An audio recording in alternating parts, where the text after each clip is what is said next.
Hare Krishna, dear devotees. Can you hear me?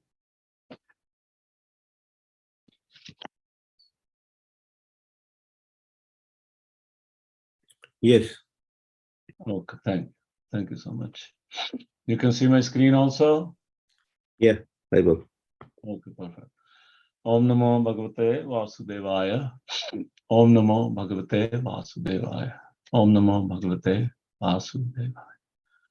Narayana Namaskrityam Naram Chaiva Naromam Devim Saraswatim Vyasam Tato Jaya Mudrija. Nasht Prayeshu Bhadreshu Nityam Bhagavat Sevaya. Bhagavati Tam Shloke Bhaktir Bhavati Naishtaki. So we welcome all the devotees to this wonderful discussion in the morning from Srimad Bhagavatam. We're reading from Srimad Bhagavatam, Canto 3, Chapter 16, verse number 20. Yam vai bhabhute rupayeti anuvela manye arta artavi shirasa dhit padarenu Dhanya arpita angri tulsi navdam dhamano lokam madhuvrat pater eva kamajana yam vai bhūtir yati anuvela mane arta artabhisva shirasadhrit padarenu Dhanya arpita angri tulsi navdam dhamano Lokam madhuvrat pater eva kamajana Yam vai bhavūtir upayati anuvela manye Arta artabis savashirasa dhrit padarenu Dhanya arpita angri tulsi navdam dhamano Lokam madhuvrata pater eva kamajana. Synonyms: Yam whom, very certainly, the Bhuti Lakshmi, the goddesses of fortune, Upayati, waits upon, Anuvalem, occasionally, Anye, by others, Artha, material facilities, Artivi, by those who desire, Savashirasa, on their own heads, Dhrit, accepting path of the feet, Renu, the dust, Dhanya, by the devotees, Arpita, offered, Angri, at your feet, Tulsi, of Tulsi leaves, Nava, fresh, Dham, on the garland, Dhamna, having a place, Lokam, the place, Madhu, Vratpate, of the king of the bees, Eve, like Kamajana, is anxious to secure. Translation and purport by His Divine Grace, A.C. Bhaktivedanta Swami Prabhupada. Translation: the goddesses of fortune, Lakshmi, the dust of whose feet is worn on the head by others, waits upon you as appointed, for she is anxious to secure a place in the abode of the king of bees, who hovers on the fresh wreath of tulsi leaves offered at your feet by some blessed devotee. Purport: as previously described, Tulsi has attained all superior qualities due to being placed at the lotus feet of the Lord. The comparison made here is very nice. As the king of bees hovers over the Tulsi leaves offered to the lotus feet of the Lord, so Lakshmi, the goddesses who is sought by the demigods, Brahmanas, Vaishnavas, and everyone else, always engage in rendering service to the lotus feet of the Lord. The conclusion is that no one can be benefactor of the Lord. Everyone is actually the servant of the Lord. Om Gyanatimrandasya Gyananjana Salakaya Chakshurun Mritam Jena Tasme Shri Gurave Namaha. Shri Chaitanya Manobhishtam Sthapitam Jena Bhutale Swayam Rupa Kadamaham Dadati Sapatantika. Vandeham Shri Guru Shri Jatapad Kamalam Shri Gurun Vaishnavcha Shri Rupam Sagar Jatam Sahagana Raghunatham Tam Sajivam Sadhavetam Savdutam Parijana Sangitam Krishna Chaitanya Devam Shri Radha Krishna Padan Sahagana Lalita Shri Vishakamitam. He Krishna Karuna Sindhu Deen Bandhu Jagatpate Gopesha Gopika Kanta Radha Kanta Namastate. Prapta Kanchan Gaurangi Radhe Vrindavaneshwari Vrishabhanu Sute Devi Pranamami Haripri Vanchakal Paturu Vyaksh Kripa Sindhu Vyakcha Patita Nam Pavane Bhya Vaishnave Khanam. Jai Shri Krishna Chaitanya Prabhu Nityananda Shri Advaita Gadadhar Shri Vas Adi Gaura Bhaktivinoda. Hare Krishna Krishna Krishna Hare Hare Hare Ram Ram Ram Hare. So one more time we welcome all the Vaishnavas to this Sangha of studying Srimad Bhagavatam together.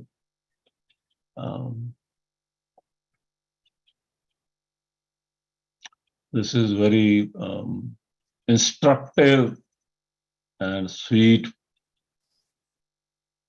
pastime to the Lord.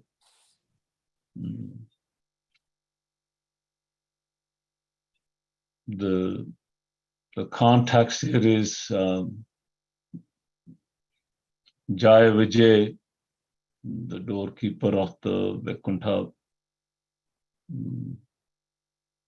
planet, actually the palace of the Lord, with the doorkeeper of to that palace. They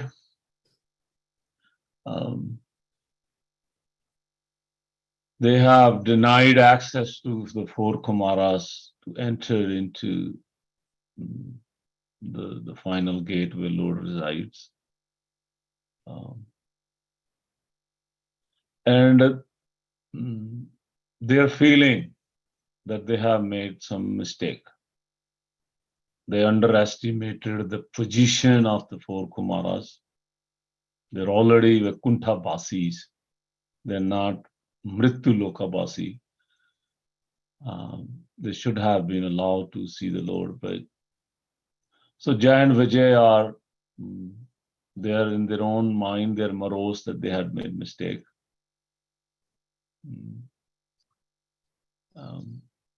And they also understood that they also are now aware that they probably did not understand the mind of their master, Lord Vishnu. The mind of the master is to give utmost respect to the Vaishnavas and the Brahmanas. And in that category also four Kumaras are the topmost. So to deny them access is also against the mind of their master. So Jai and Vijay are morose. They are not happy. They're asking for forgivenesses. And then we see here four Kumaras who curse Jai and Vijay out of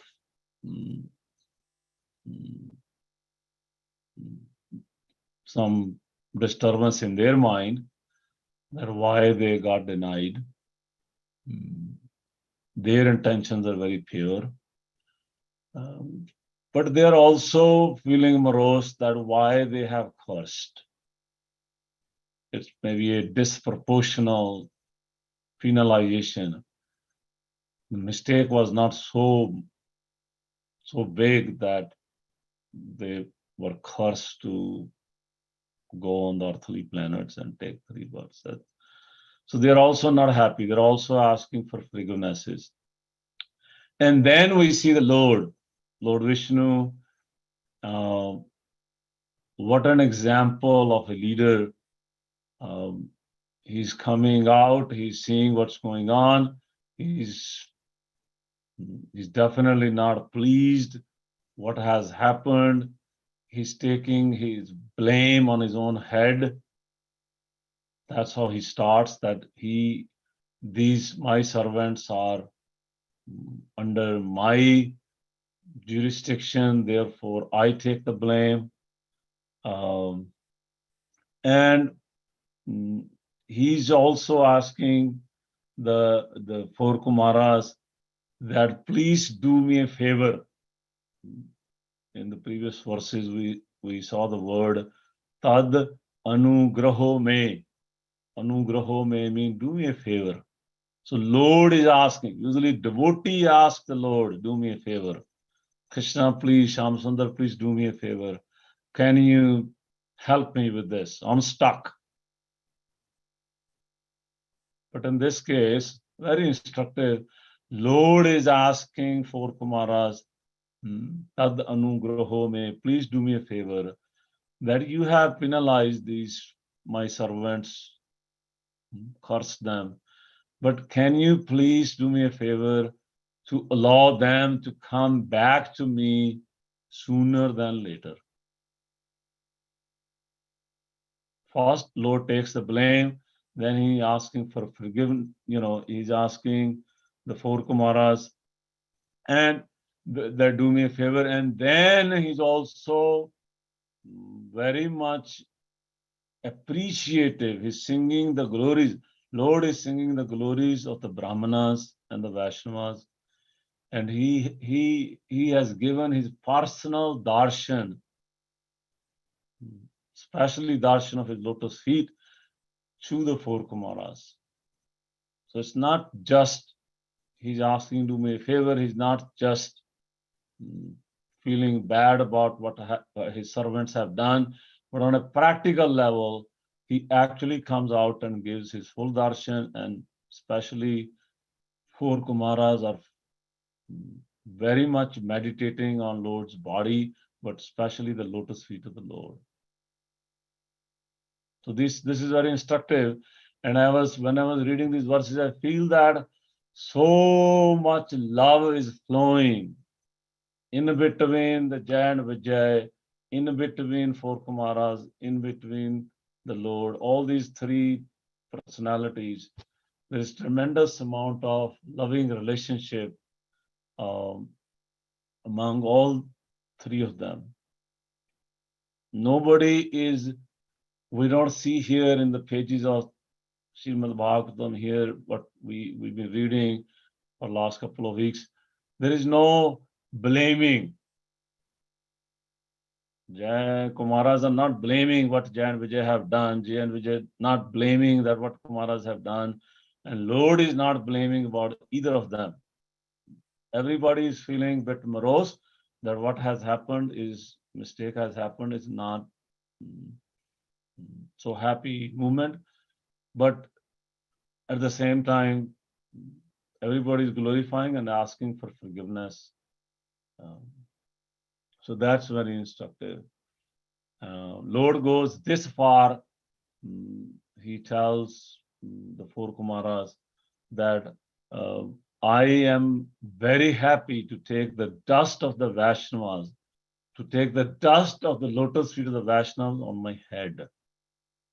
In the previous verses, we read this. And that's kind of very shocking to the four Kumaras, that they are hearing such humbling statements from the Lord, glorifying the Brahmanas, glorifying the Vaishnavas, up to the point the Lord is saying, I am ready to take the dust of the Vaishnavas on my head. Now, in response to that statement, four Kumaras started glorifying the Lord, that how munificent, how magnanimous. We use the word Udharya for Chaitanya Mahaprabhu. What kind of that Udharya is is there in Lord Vishnu also, that he is ready to take the dust of the lotus feet of the Vaishnavas on his head.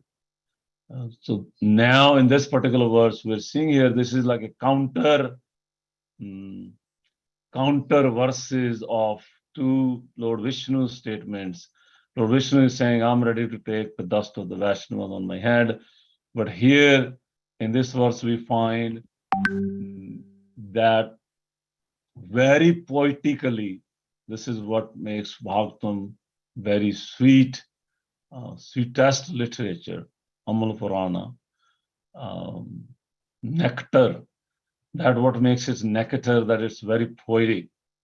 So here we see the four Kumaras are saying that the Lakshmi asking, they're expressing that Lord Vishnu, please understand that Lakshmi ji, who's sitting on your chest and serving your lotus feet, she is her blessings are sought out by.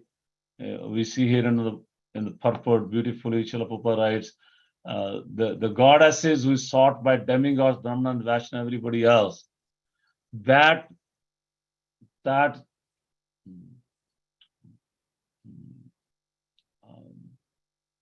personality, Lakshmi ji, goddesses of fortune, who is sitting on your chest, she is seeking, she is trying to secure a place in the abode of King of Bees, on top of the tulsi leaves, which are offered to your lotus feet by the devotees. On those tulsi leaves, some of these bees are hovering to get some nectar from the tulsi leaves, and along those bees, in the abode of those bees, Lakshmi ji is trying to secure a place. It's very poetic way to say that your lotus feet are most sought out, most worshipable. It's not our lotus feet, not the lotus feet of the four Kumaras and the Vaishnavas that's more worshipable, but it's your lotus feet. So it's a counter arguing in such a loving way by the four Kumaras. So this kind of competition in between the Lord and his devotees has been going on for eternity in the Vaikuntha planets. That's why Vaikuntha planets are so desirable by the demigods, by the human beings, by all the living entities. So it seems like there is some kind of a competition here in between Tulsi ji and Lakshmi ji. Tulsi ji is more closer to the lotus feet of the Lord, and Lakshmi ji is on top of, she's seeking some nectar on top of the Tulsi leaves. But this, it's very, very healthy competition to serve the Lord in different flavor, in different ways. Some devotees may like to serve the deities with very heavy garments and dresses and garlands and big peacock feathers, and some other devotees may like to please the Lord with very simple dress and very simple the garlands from the flowers and the leaves, and not so different, the two different moods. And the most, what we are seeing here is the most are welcomed, and those both devotees are equally blessed by the Lord. There's no competition. The competition is so sweet that as a competition, it dissolves itself. There is no competition. There's so much love among devotees. We see here an example in the 4th canto of Srimad Bhagavatam. Prithu Maharaj had this kind, when this yagyas happened and 99, and in the Devta was coming and trying to disturb. And then we know the story. But then at the very end, Lord Vishnu appeared on the scene and he blessed Prithu Maharaj. He said, your 99 is bigger than Indra's 100. So no worries. Prithu Maharaj was so pleased that Lord Vishnu himself has appeared on the scene. So Prithu Maharaj asked Lord Vishnu there is a wonderful conversation. And Prithu Maharaj says that I want millions of years to hear your glories. I know you can give liberation, but I don't want liberation. I want to hear your glories. And in those passages we hear, then Prithu Maharaj says, Lord, can I have access to your lotus feet? Can I worship your lotus feet? Similarly, here what we are seeing, Lakshmi and Tulsi is trying to worship the lotus feet of the Lord. So Prithu Maharaj asked the same thing, and Lord Vishnu said, hold on, my lotus feet are worshipped by Lakshmi. So how you can worship, how you can have the lotus feet? There will be competition. Prithu Maharaj said, yes, Lord, you said right. If she's already worshipping your lotus feet, then we may quarrel. Even if I try to worship your left lotus feet, she's worshipping your right. Even then she may feel somebody's trying to take over my service. So there could be some argument. But Prithu Maharaj also so lovingly, he said, yes, but Lord, I know that if there is some argument, you will take my side. Because I just noticed when I had an argument with Indradev, you took my side. It's very instructive to my heart that actually on a material level, we see, Lord took Indra's side, but Prithu Maharaj is saying, you took my side. So Prithu Maharaj very lovingly said, you took my side in this Indra's case. Therefore, if I have an argument with Lakshmi Devi to worship your lotus feet, you will take my side. But then Prithu Maharaj had some realization. He said, no, hold on. I am trying to equate myself to Lakshmi Devi. She is the goddess of fortune. She has the right, she has the privilege, she has the honor, she has the qualification to serve your lotus feet. Who am I? I do not have that privilege and honor and qualification to serve your lotus feet. This is Prithu Maharaj. So there is also, we see some competition going on between Lakshmi Devi and Prithu Maharaj, but we see it's sweet. It's very, it's giving bhakti to our hearts by reading these passages. Even in the competition, you get so much bhakti. This kind of competition. And Srila Vishwanath Chakravarti Thakur writes very beautifully in some of the pages of Srimad Bhagavatam, I believe, Canto 11th, that this is like this competition, this sweetness, this loving relationship is like, he gives an example that if husband and wife, they're sitting together on a jhula, something in the backyard, and they're having some, intimate times, and husband may have some embracing the wife or something. But then the child, little kid, 3-year, 4-year, 5-year-old, their child appears on the scene and he wants to give something to the father. Child has some grains of rice or something, and he says, Dad, I want to give to you. Then husband, in this case, father leaves the embrace, the husband leaves the embrace of the wife, and he runs towards the child to get those few grains of rice from this little child. So Lord has that kind of a mood. He can He can leave the embrace of Lakshmi. He can leave the company of very exalted devotees and people who are very close to him when he wants to please some new devotees. This little child is a new devotee. So for Lord, new devotee or senior devotee or junior devotee or a priest on the altar or somebody is doing some menial service in the kitchen, for the Lord, all are equally welcomed. And sometimes he pay more attention to those who are doing menial services. That's very instructive also. And I was listening to during Janmashtami time, some of these pastimes in Vrindavan. I was very happy to hear that Shani Dev. Now we all pray to Shani Dev that he doesn't glance upon us, because his glance could mean, Sade Sati or something may happen inauspicious. Shani is not welcomed in.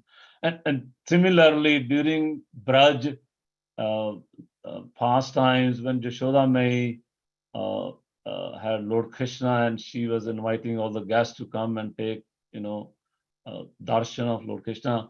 So all the demigods, Lord Brahma, Lord Shiva, all others came, Indra came, they all had darshan of Lord Gopal.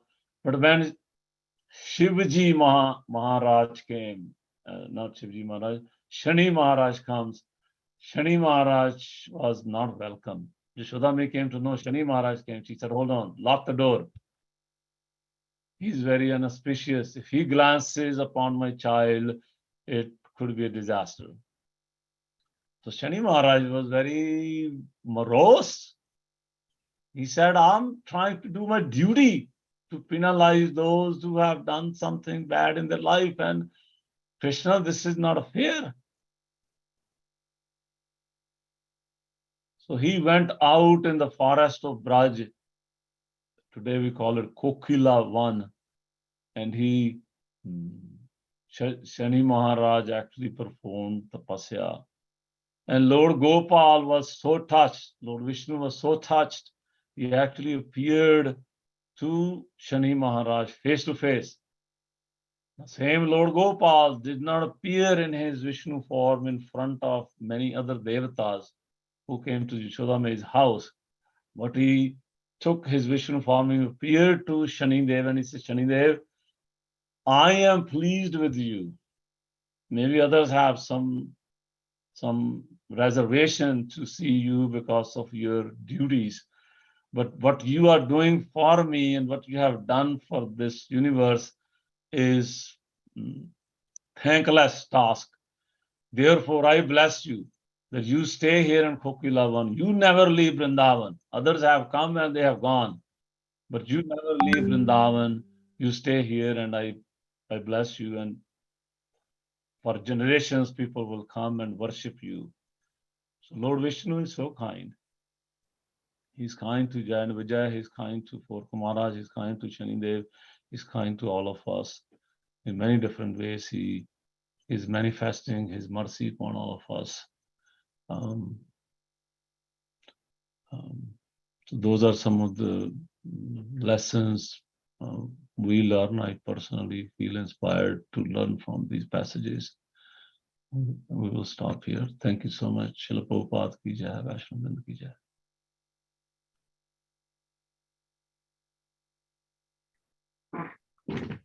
Thank you very much, Devakinan Prabhu.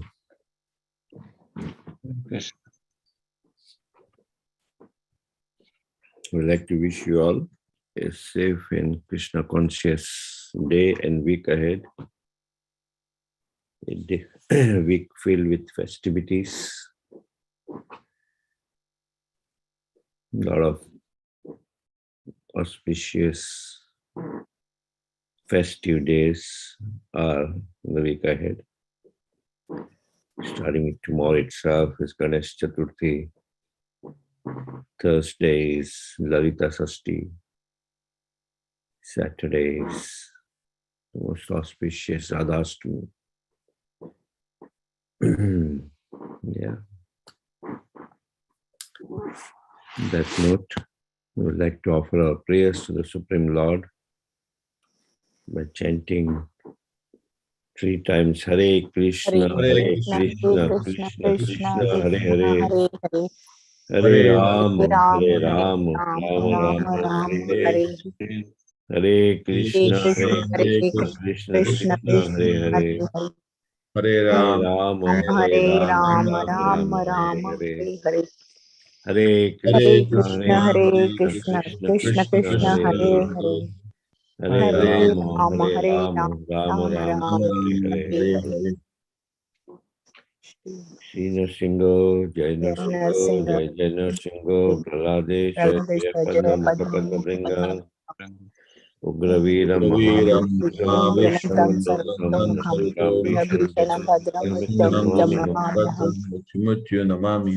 Narsingho Bhagavad ki, Jai, Jai Prahlad Maharaj ki, Jai. Let's offer our humble obeisances to all the assembled Vaishnavas. Vancha Vancha kalpataru Sindhu Vacha Nam Pavane Bhayo Vaishnavebhyo Namo Namaha Vaishnavinda ki Jai. Granthra Srimad Bhagavatam ki Jai, Jai. Srila Prabhupada ki Jai, Jai. Gaur Premanande. Hare Oh, thank you, Hare Krishna. Devakinan Prabhuji. Thank you, Thank everybody. you, everybody. Hari Bol. Hare Krishna.